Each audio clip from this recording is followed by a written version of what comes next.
मराठवाड्यासह सोलापुरातील अतिवृष्टीला महिना लोटल्यानंतर अखेर केंद्रीय पाहणी पथकाला पाहणीसाठी मुहूर्त मिळाला। सोलापूरच्या मोहोळमध्ये काल केंद्रीय पथकानं अंधारात पाहणी केल्यानंतर सगळ्याच स्तरातून टीका करण्यात आली। त्यानंतर आज केंद्रीय पथकानं दक्षिण सोलापूर तालुक्यातल्या कोळे गावात उजेडात पाहणी केली। हत्तूर गावातल्या आनंदनगर तांडा इथं या ठिकाणचा संपूर्ण रस्ता वाहून गेलाय। याचा आढावा केंद्रीय पथकाकडून घेण्यात आला। त्यानंतर आता केंद्रीय पथक सीना नदीच्या काठावर असलेल्या दक्षिण सोलापुरातील वडगबाळ गावामध्ये दाखल झालंय।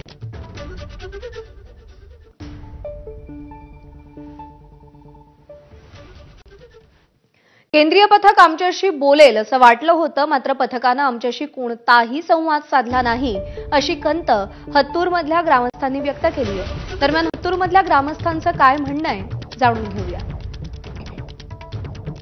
गाड्या दिसले, पुढे कुठं चंद्राळा सिंदखेडला जाऊन येथून आल्यावर इथं थांबेल असं वाटलं होतं, पण 1 मिनिट पण न थांबता त्याच्यामध्ये सगळं जिल्हाधिकारी साहेब होते, कुमार आशीर्वाद साहेब होते आणि जंगम साहेब असेल, शिवसाहेब, कोणीही न थांबता सरळ पथक तसंच निघून गेले। आमच्या गावकऱ्यांना नाराज झालेले या केंद्रीय पथकावर। ते केंद्रीय पथकांना माहित आहे की इथं सगळ्यात जास्त नुकसान ह्या गावामध्ये झालेले आहे, पण शेतकरी का तर आडवे लावेल ह्या भीतीने केंद्रीय पथक सुद्धा या ठिकाणी थांबले असं मला वाटतं।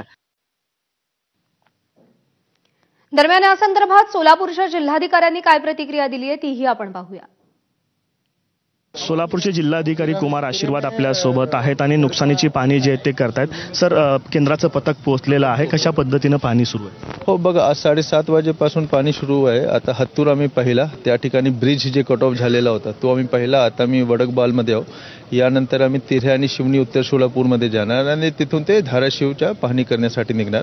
ते जे मोठा इन्फ्रास्ट्रक्चरल डॅमेज झालेला आहे, जवळपास 696 किलोमीटरच्या रस्त्याच्या डॅमेज झालेला आहे। काही ठिकाणी रस्ते पूर्ण वाहून गेलेले आहेत, काही ठिकाणी मोठे मोठे गड्डे पडलेले आहेत। जवळपास 181 कोटीची मागणी आम्ही केलेली आहे। प्रमाण टीका देखील झाली, रात्रीच्या अंधारात का पाहणी केली वगैरे, काय स्पष्टीकरण सांगा? हे बघा, हा ज्या टीम आहे ते काल मुंबईपासून ते आले पुण्याला आणि पुण्यातून ते 3:30-4 वाजता निघाले।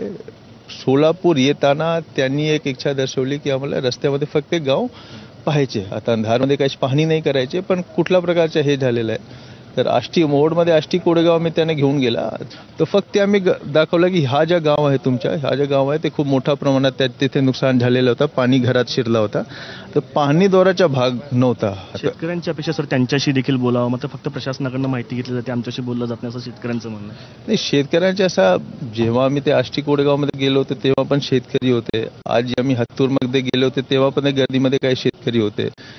शेती पिकांचे जे नुकसान झालेलं आहे त्यासाठी ऑलरेडी आम्ही पंचनामा करून अहवाल पाठवलेला आहे। जवळपास 450 कोटीचे पैसे पण शेतकऱ्यांच्या अकाउंटमध्ये गेलेले आहेत। जे टीम आहे त्यांचा मुख्य जे उद्देश आहे तो इन्फ्रास्ट्रक्चरल डॅमेज, रस्ते, बंधारे, इलेक्ट्रिसिटी पोल, ट्रान्सफॉर्मर, शाळेची बिल्डिंग, त्यासाठी किती डॅमेज झालेलं आहे, खरंच डॅमेज झालेला आहे एक वस्तुस्थिती काय तो पाहण्यासाठी आहे। शेतकऱ्यांशी संवाद प्रशासनानं साधलाय, त्यामुळे केंद्रीय पथकांशी संवाद न साधता इन्फ्रास्ट्रक्चरल डॅमेजची नुकसानाची नोंद जी आहे ती केंद्रीय पथकाद्वारे केली जात असल्याची माहिती जी आहे ती जिल्हाधिकाऱ्यांनी दिली आहे। कॅमेरा पर्सन युक्ता दिसा, आफताब शेख, एबीपी माझा, सोलापूर।